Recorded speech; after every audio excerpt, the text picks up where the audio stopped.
What's up, y'all? It's your boy Niner Faithful. How's everybody doing? Hope everyone is having a legendary week. Adam will be joining us shortly. I know some of y'all tripping out, like, wait, they're doing two episodes. That's right. We're trying a new show out this season. We're gonna do some previews. So we're doing breaking down Niners Justice today. Now, a couple quick notes. Kyle Shanahan went ahead and had a press conference. I literally just watched it as I was waiting for the show to start. George Kittle is out. Matter of fact, here, let me get the injury report. Oh, of course, I don't know where my phone is. Okay, there it is. Oh yeah, Lord, everything's wonderful, right? Okay, here we go. I know that it was just recently shared on the Niner Faithful Radio Facebook page. Uh, Here we go. Brandon Ayuk was a full participant today. It doesn't even have him listed as questionable or anything, so I'm going to say that he's going to play. D Ford missed practice on both days and is listed as questionable. Ben Garland was a full participant on Thursday and Friday, and he's not even listed, so I'm assuming he's playing.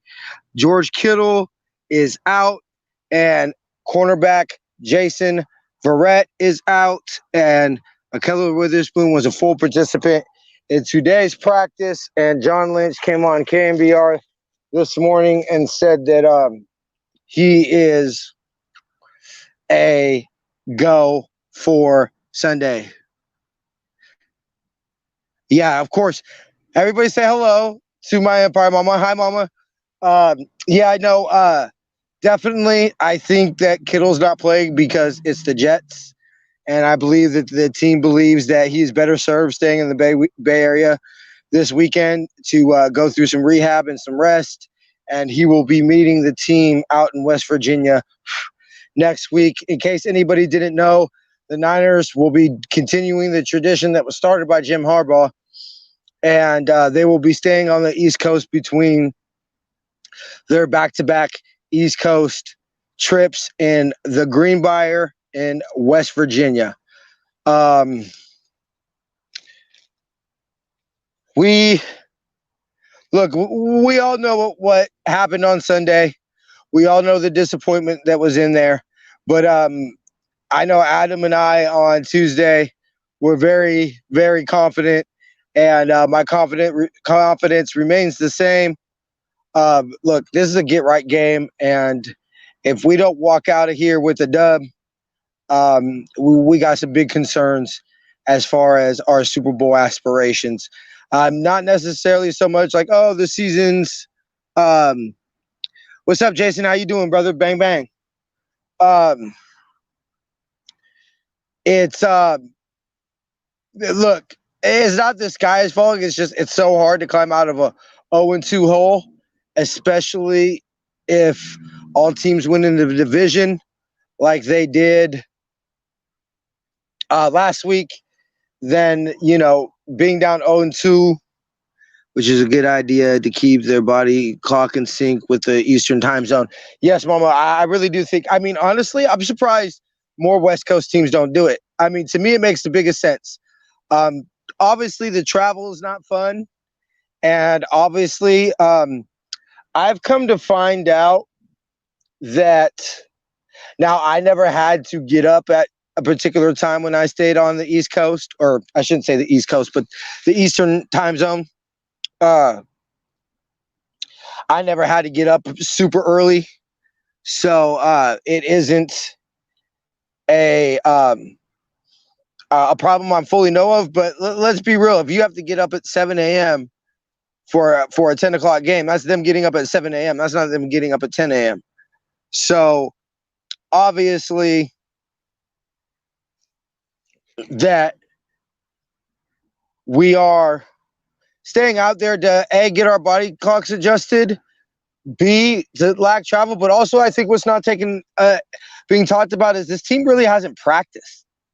I mean, let's be realistic. They had 14 padded practices in training camp. That's clearly not enough to knock off the rust, as we saw partly the reason for Sunday's loss. So I think it's going to be great benefit to have the team be able to have the ability to be able there and get some practice, get like a training camp type of atmosphere. And so you're going to have another week. So we understand that it's not the full training camp practices, but you're going to be able to have 21 training camp practices. And so most definitely thinking that's an idea. That's a great idea. And I could see within, especially if we go 2-0 on this trip, I could see a lot more teams eventually adopting it. Like, let's be real, I'd say a good 80% of the NFL and how things are done came from the Niners and the way that we did things, especially under Bill Walsh. Just a little quick, interesting little stats that I had on the game to prove while I think I don't fully expect the offense to put up 45 points. I could see this being like a 31-3, 28-0, 28-10 type of game. I'm looking for the defense to dominate. I think the offense, if we dominate on the scoreboard and the stat sheet, I think it'll be directly linked to our defensive dominating. And of course, we're not going to go over all the stats of last season because A, that was last season, and B, we're on to the new season. But also, the stats for that last week aren't that great. But since Adam Gase has taken over the Jets as head coach, they have scored on only 24% of their possessions, worse than the NFL. They've gone 3 and out on 44% of their possessions, worse than the NFL. And their average drive yardage is 23 yards, worse in the NFL.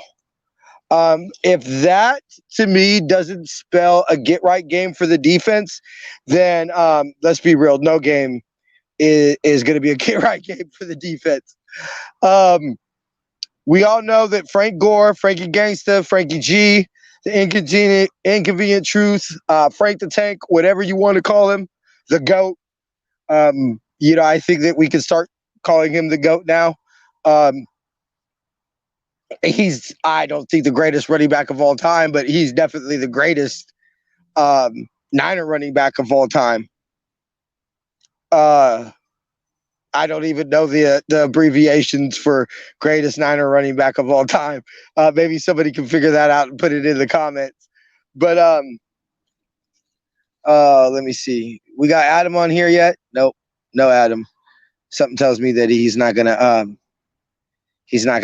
be coming today. But anyway, so I think that it's going to be I don't want to say a struggle offensively, like, because I just said I think that if our offense does dominate, it'll be directly linked to the defense putting in us in advantageous positions, or not advantageous, great positions. But the Jets' run D is pretty legit. And so a lot more of this will be on Jimmy's shoulders.